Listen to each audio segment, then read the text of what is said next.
This is Inside the Tour in association with Vodafone, lead partner of the British and Irish Lions.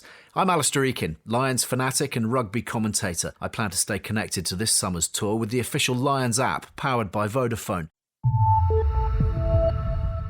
Hello, welcome to episode 8. We're at Inside Tour Pod on social, and to warn you, this episode does include swearing.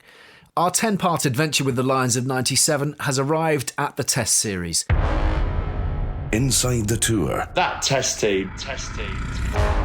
Wallace, Wood, Smith, Davidson, Johnson, Hill, Delalio, Robber,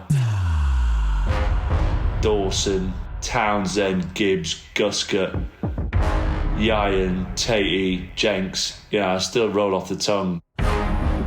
Stepping out into Newlands, Newlands is magic. Do you know what? Actually, we've got the tactics to win this. The full story of the British and Irish Lions in South Africa. It was the biggest day I'd ever had. Inside the Tour.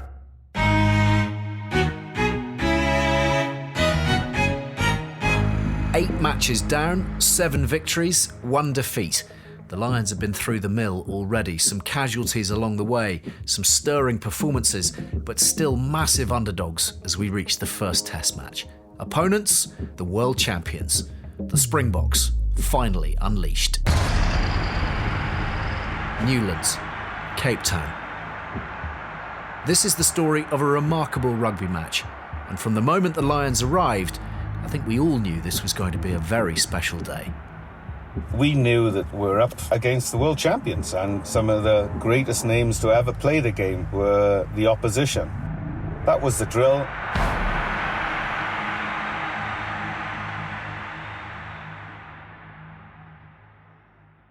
Ian McGeechan's just a really emotive character in terms of what he said, how he brought the best out of you. He made you realise that it mattered. One thing we agreed was we'd do all our rugby work and have it finished by Thursday. So we didn't train on a Friday. We gave the players 48 hours before the Test match when everything was done. But what we did do is we went out for a cream tea, afternoon tea. And in Cape Town, we went to the gardens. We'd got it all set up. Dave McLean, who was the fitness man, I don't think necessarily agreed with it. You talk about fit. But to be fair to Dave, he ahead of us had booked everything or found a place and booked everything. So we'd go for a walk together as the test group, and then we'd have cream scones, a cup of tea. But all we were doing was talking. And then we'd have the team meeting on Friday evening. But we didn't train on a Friday.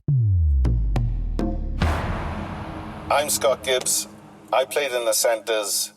To some degree, the first Test selection was a little bit of a shock to me because I hadn't had a lot of game time and there was others that were playing superbly well. I was a little bit nervous because I'd had an early injury that was very reminiscent to an injury that I received in 93. So I understand the gamble of choosing me because it was right in my wheelhouse.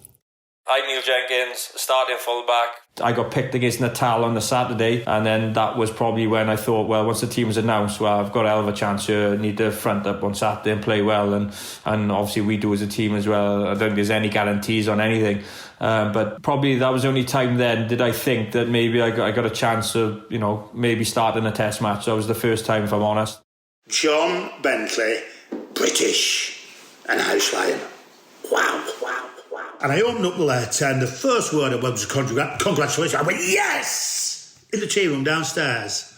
And I thought, yes! Who shall I tell first? Mum, dad, wife, children, blah, blah, blah, blah, blah, blah. All the lads will be so pleased back home. And then I brought it down and it said, you've been selected as a replacement. And I was devastated. Absolutely devastated. But again, to go back to the fact that there's only 15 players could take the field. At least I was on the bench. I had a chance. I was rooming with Tony Underwood at the time as well, so it was very tough, because I'm over the moon. I'm thrilled to be playing, a Test match for the Lions. Tony, did a fantastic tour and is a fantastic player, top man, was my roommate, and it's very difficult because your emotions are so different. I was involved, Tony wasn't. And I always remember, I think Tony saying, I'm going to leave you be if you don't mind, I'm going to go for a walk. I said, no, look, I understand it's very difficult to actually say anything, but you don't want to show your emotions because you're thinking of your teammate as well. It's very frustrating preparing to play a game of rugby from the bench because you've no idea at what point you're going to be on the field. Because I was so disappointed, but you had to digest that and not allow that to become evident. You've got to experience adversity sometimes. You can't have everything going your own way all the time. And that makes you hungry as well and renews the appetite. I'm Keith Wood. I was the Lions hooker in 1997. Yeah, well, I was a kid. I was 25. It was the biggest day I'd ever had. I was following in my father's footsteps. He'd played for the Lions in 59. Yeah, it was interesting. My father died when I was only 10, so I'd never had the time to discuss anything about it with him. He'd never seen me play rugby at any level. And so, yeah, for those things, there's a poignancy that goes with that, of course. But it was just a nice thing. It was a really nice thing for my mother, actually, and that was something I have to say that she kind of got a second bite at the cherry of it too. The emotion of that when you mentioned sometimes, your mum and dad, this is your grandparents, stuff that you've done from when you've grown up as a kid, when they've taken you, you're there and everywhere. It's a thanks in the end, isn't it? That, look, what you've did is, hopefully I'm going to try and do this for you today, really, is, try and perform, play well, try and win a test for the Lions in South Africa, which, is not something people do day in, day out. And it's a thanks to your family as well at the end of the day for what they've done for you. I had a fair level of trepidation. Look, I think we'd all proven ourselves that we were good enough to play for the Lions by the performances, on that tour. So I think we had a really good sense of team. There's a difference for playing for the Lions and winning with the Lions, and that's the trepidation. You don't want to leave people down. That's a kind of horrible thing to have in your head. It's a great thing if you can balance it properly, but it's horrible too. And you just want to go out and play to your best. Not be afraid of making mistakes because you're always going to make them, but you don't want to let the guys down. That's a big thing.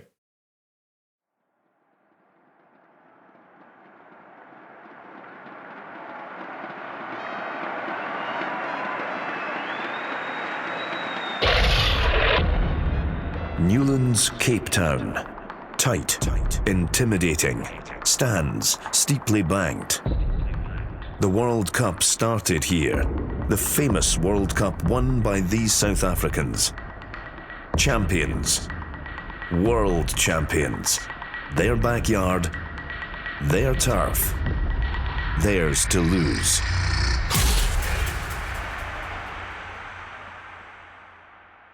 One thing that always stands out for me is getting off the bus outside Newlands and, to get your bag to go into changing rooms, and that was manic. That was crazy. That again, that's goose pimply stuff, and now that's you don't see anything like that ever. You play for your country and you go to World Cups and stuff, and it's incredible. But actually, that when you're getting off the bus and the atmosphere in the ground itself, the atmosphere leaving the hotel when it's just tons and tons of fans everywhere is very difficult to explain. Really, it's an incredible feeling, but. It fills you full of pride as well because you're representing the Lions and you're representing the 4 home nations and all these fans and all these supporters that come and watch you actually play, and you're doing your utmost to give them a fantastic day as well as yourself. The intensity amongst the atmosphere in the stadium was just immense. I'd never experienced anything like it, and certainly we knew that we were up against the world champions. Stepping out into Newlands, Newlands is magic. It's a great ground. It's great noise. They are wonderful stadia down in South Africa. You go out, you do your warm up and stuff and everything, and you're ready to go and that. And it can be a long time in the change rooms. I can assure you. Before you go in, it's one of them periods in your life where you want it to actually pass pretty quickly. You need to get out there. You need to get on the pitch. You need to get the game underway, because it's a funny feeling. I'm not going to lie to you. It's a strange feeling. It's not a nice feeling because I'm sure some people will take it in their stride. For myself, I'm always one of them nervous people. I'm constantly being sick or heaving. I want to spend most of my time on the toilet. I just need to get out there, really. As soon as I step out, you come into the tunnel and you step on the pitch, well, you know, I'm a different person, if I'm honest. I feel like, yeah, here we go, we're ready to rock now. It's about time, you know. You know, I remember running out, and it is an unbelievable feeling, you know. You're in their backyard, you've got an incredible amount of support with you as well, like, and the atmosphere is just electric, you know. The first test was electric. Actually, I put my first kick-off out in the full, so which wasn't a good start for myself, really. But the atmosphere, the Springboks running out there, and it's incredible. They're an incredibly supportive nation as well. You know, they love their rugby over there. Their boys are like gods at the end of the day, so it is just, yeah, it's unreal. It's difficult to explain, really, but once you get out there, you're ready to go and you just want to get into the game. Do you know what? Actually, you know, we've got the tactics to win this. I'm Matt Dawson, and I played scrum half on the Lions tour in 1997. There were key parts of the game tactically that we needed to get right. One of them was the scrummage. It was not to take them on at their area of strength, but to destabilise their area of strength. Their area of strength was hitting high, scrummaging at a level where they use all their power. Like when you think Osderant was 21.5 stone, Adrian Garvey was 19.5 stone, Wally was 16 stone, and so was Tom. You know, so we didn't go at their strength. We tried to use their strength against them. And that's a difference. And there's something really interesting about that subtlety of the difference. And it's interesting when you hear conversations about playing South Africa now that you have to match them. I'm never convinced of that fact ever since 97. I'm convinced you have to try and outthink them, how you do things. Having Keith Wood and, you know, either sort of Hilly or Lawrence backing him up in certain areas, and how you communicate to the referee and all this sort of stuff. It didn't look particularly illegal, but the South Africans couldn't handle it. They couldn't handle the height, particularly, that Paul Wallace was scrummaging at, and therefore it just took a weapon away from them. They still had their driving maul, and we had to try and work that out, but that particular set piece, the line out, having someone like Jeremy Davison, very athletic, very gangly, very different in the line out, to take the focus away from Martin Johnson a lot of the time. And then the way that we won the ball from ruck to ruck, we basically just cheated at every single ruck, because in the Northern Hemisphere, you just wouldn't get away with diving in on the ball. But in the Southern Hemisphere, that's how they played. That you would just seal it off. If you went into a ruck, it was going to be your ball in the next. There wasn't all this jackling and poaching so much. So that's how we practiced. People like Neil Back, I remember coaching us as well as playing, obviously, but we would be coaching everybody how to dive off and seal the ball. And that's all that we would do. So you're going into these rucks, everyone's just flying off their feet, but it meant that we kept the ball and they couldn't steal it. And then on top of that, the idea of scoring points and having someone like a Neil Jenkins, where whichever, you know, let's face it, it wasn't a fullback, but having a 80-90% goal kicker in your team was good for 15, 16 points. I'd always say to myself, there's a game that would go on and then you're kicking your goals. So there was two separate moments for me. I'd always put myself into game mode and then into goal kicking mode. So when a penalty comes, you know, I'd probably change then from a player to a goal kicker. And then this needs to go over, basically. You know, that would be the only pressure I would certainly put on myself, and the importance of the kick. But the mental side of things is huge when you're actually kicking goals and stuff, and being able to actually put yourself in, you know, in somewhere else really than where you actually are. And that's how I feel, or certainly for myself, would work for myself. You know, it'd just be literally game, goal kicking, game, goal kicking. Just my mode would change when it needed to be, and you know, it hopefully, you know, it generally would turn out all right. Now, you put all of those things together with an incredibly well-drilled defence and an attitude that was born away from the rugby field and actually from all of the things that I've mentioned at the beginning of the tour. we had the components to frustrate South Africa. I remember we were going up to the front scrum, and I looking across at the guys, and I played against these guys. I knew them, not well, but I knew them. They were huge, and we go to hit the scrum, and I would say there was almost, I don't know if there was a silence, and this could be after the fact, but it was almost like there was a silence before the hit of the scrum.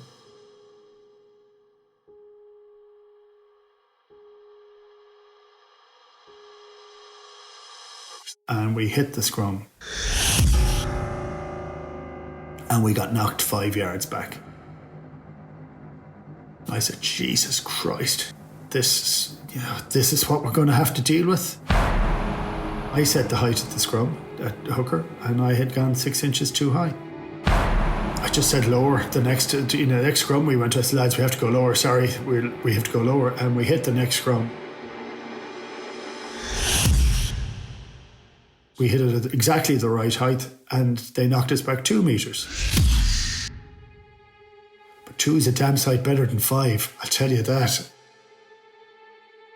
And it's not demoralising, whereas the first one was demoralising. And with every scrum that went, the longer we wrestled with them, the longer the scrums went on, the lower we scrummaged, the harder it was for them to keep their feet. So they were having to bring their feet up closer to them so that they weren't falling down. And with about 10 minutes to go in the first half, I think we hit a scrum.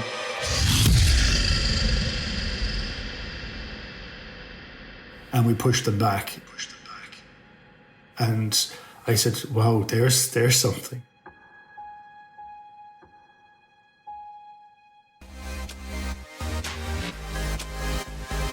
We'll pick up the story again in just a minute, after this message from Vodafone's Lions ambassador. Hi, I'm Sam Warburton, Lions captain in 2013 and 2017. Hope you can join us ahead of this year's Test matches in South Africa for Lions Live, created by Vodafone, bringing you closer to the Lions. We'll have special guests dining in from the camp and plenty of Lions legends sorting you out with pre-match analysis. For more information, download the official British and Irish Lions app, powered by Vodafone, and we'll see you soon for Lions Live.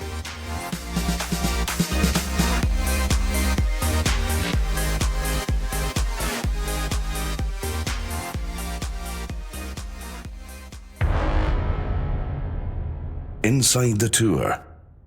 A huge test match against South Africa, the world champions at Newland. The inside story told by those who were there. Even though you're getting a bit of a nudge on them, you're shattered. This is a white-hot test match. Played at a ludicrous pace. Yeah, I can guarantee you think that this is an area of joy. There's no joy in this. I'm Keith Wood. We're on the Lions Tour in 1997. Coming on off the back of a long season playing rugby, couple of surgeries, a few matches on tour, and you're playing this and you're tired all the time. So, of course, you feel a bit of pride and satisfaction when you get a bit of a nudge on them. But on that test series, you were sucking diesel for the whole thing. You were looking for oxygen wherever you could. Look, I knew in the second half of, especially the last 20 minutes of the first test, we were comfortable in the scrum. But that's comfortable in that you're not going back, or maybe you've a bit of a nudge on them, but it's not comfortable where you relax. There's no relaxing in this thing at all. I remember mid-second half, and Keith was down with a calf injury. I'm Scott Gibbs. This is Inside the Tour. I was so excited about where we were in the game that one small error cost this test match. And I remember him on the floor, I tore ankle ligaments and I got on and played on. It was incredibly painful. I chased a ball that was kicked and I slipped, and whatever way I slipped, I slid onto the outside of my left ankle and tore the ankle ligaments on my left ankle. And I was down for a little bit and I got up and went to played on, and I said, It's so tough, right? So about 5 minutes later, I got smashed in a ruck, and I was lying on the ground, and I just said, I think I've given enough. I don't know if I've anything else I can give. And I looked over, and Scott Gibbs caught my eye. He was rolling around with what potentially could have been a pulled calf. And I thought he knew. I thought he could see into my head and say, oh my God, he's a coward. He's chickening out. And he roared in at me, Woody, get up off the ground, get back on your feet, get back into the line and defend beside me. And I said, get up, you ball-fat fuck. And with my ankle flapping, like a dead duck. And he kind of sprung up like a penguin out of the water, And I said, get back in there. We got plenty of time to recover tomorrow. My God, did I get up off the ground? Did I sprint back in line? This was no time in a test match to get tired or to feel that, you've done your part and it's time for somebody to come on. I just remember his response, bang, he got back into it. Back into the jersey, back into the role, back into the thick of the game. Got back into the line and played on and finished the game. Keith was such an influential part of the squad. Clearly, you don't want to see anybody injured and you don't want to see anybody taken off unnecessarily. And I think that kind of motivational boost to say, get off the floor, get back in there, Woody, was well received. I admitted it to him at that dinner, whatever it was, 10 years later. And he said, yeah, that was the thought. He said, I thought you were chickening out. And actually, I was chickening out. These type of test matches, you cannot leave anything off the field. It's got to be 100% commitment. So that mentality was certainly conveyed in this instance to a phenomenal player and a great teammate. The full story of the 97 Lions in South Africa. There's a sensory overload, anticipation, excitement, and when they all collide, it creates a chemical reaction, doesn't it? The roar, the support, a lead is being eroded, and you are moving one step closer to finishing a test match ahead, and I think that gave us an enormous boost in the second half. This is Austin Healy. We're on the Lions tour to South Africa in 1997. You asked, your very first question was the Lions tour the making of my international career. It was certainly the making of Matt Dawson's international career. That dummy that he threw is possibly the best dummy ever thrown by any rugby player in the history of the game. That was the first scrum where we called the same 8 pickup, and Rod has turned around to sort of looked at me as before he put his head in the second row's arses and just said solo, which was the variation. Basically, you get the strike right. He puts it onto his right foot to give me a bit of width to run. And I think it was the first time that he'd said, he just looked at me and said, look, I've had my head smashed in here for 55, 60 minutes. Give me a break. And so he just said, why do you solo? Just do solo. And of course, I ended up getting around the blind side. Eykyn coming on a switch, which on any other normal day is the most Judas of switches ever, because it means that I'm going to get completely smashed into smithereens.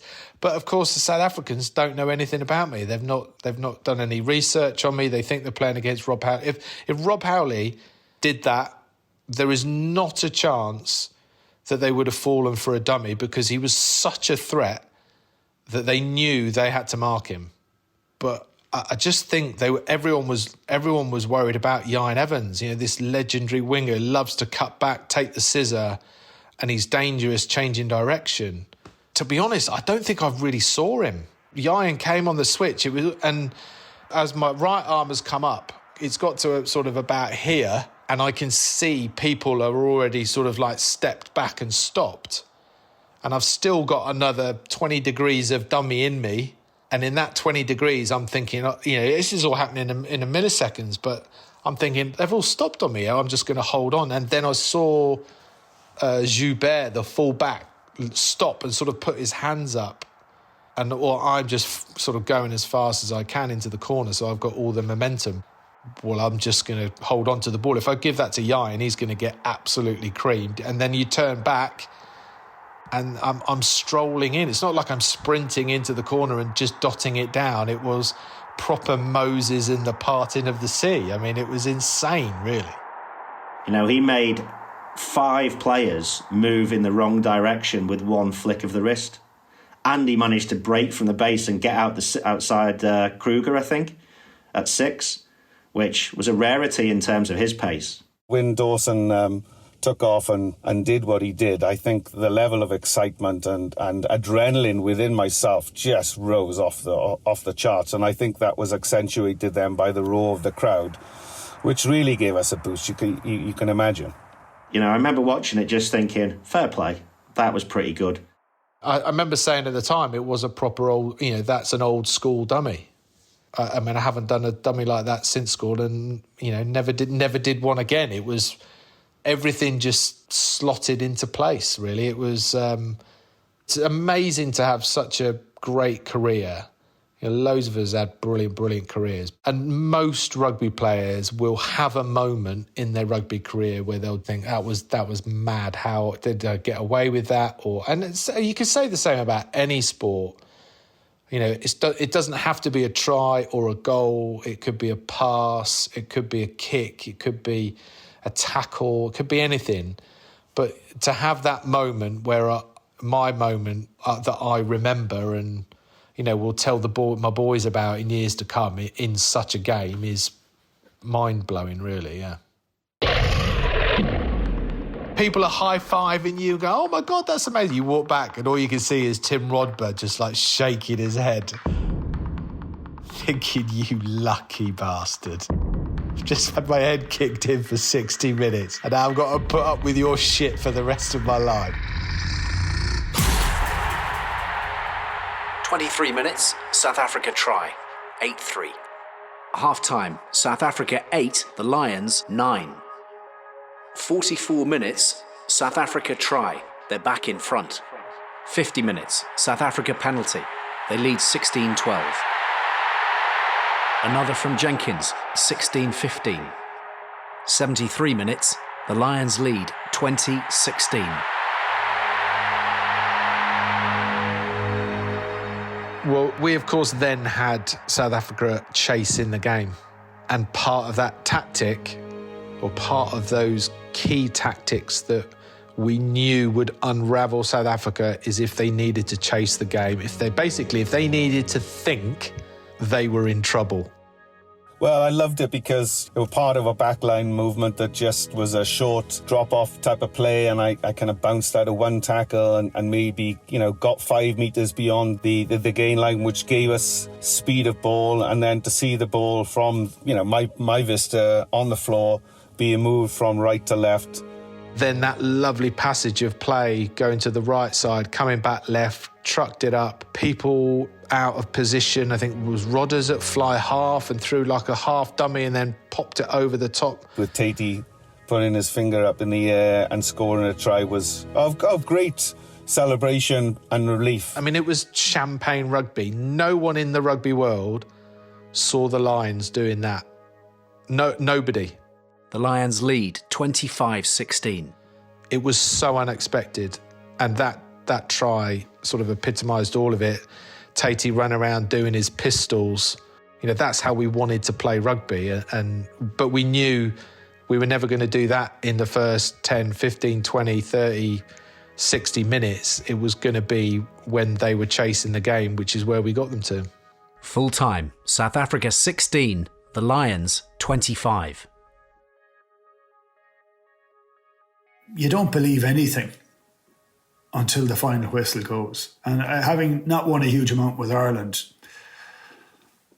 I was doubting everything at that stage. You want to hear the whistle blown twice, almost, just to make sure the game is over. From closing out that game and finishing strong in that test match, I knew then that we could go on to great things and go into that second test with just that much more commitment and confidence.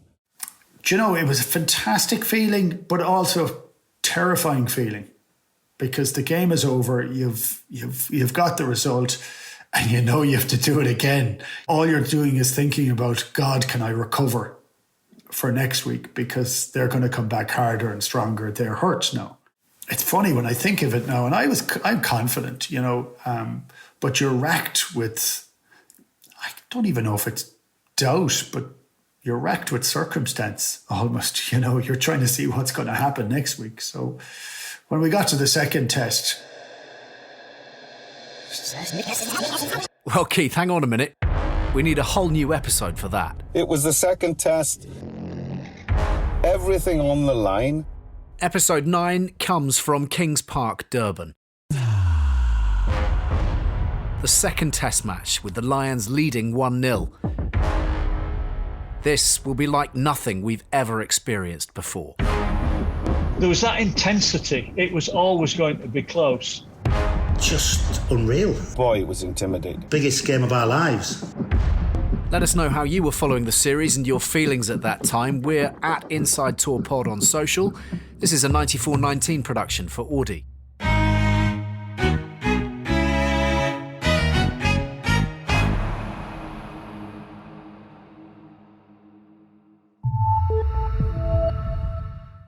If you've loved hearing about the Lions of 1997, check out the critically acclaimed book, This Is Your Everest, by Tom English and Peter Burns, the inside story of the 1997 Lions tour to South Africa, told by the players, coaches and managers on both sides.